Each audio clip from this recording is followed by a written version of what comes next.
ரொம்ப ஆட்டுக்கால் சூப்பு நெஞ்சி சளிக்கு அருமையான. விசில் வேகணும்ல, இது கொதிச்சு கம்மியாகும்.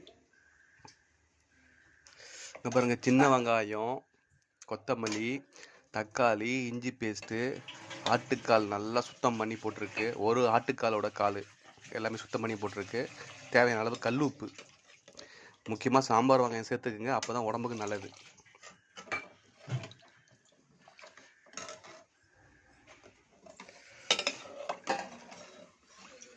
இங்கே பாருங்க, ஆட்டுக்கால் நல்லா சுட்டு கொடுத்தாங்க. அதை சுத்தமாக க்ளீன் பண்ணி நல்லா மஞ்சள் தடவி அதுக்கப்புறம் சுத்தமாக க்ளீன் பண்ணி அதுக்கப்புறம் தான் இதில் யூஸ் பண்ணியிருக்கோம்.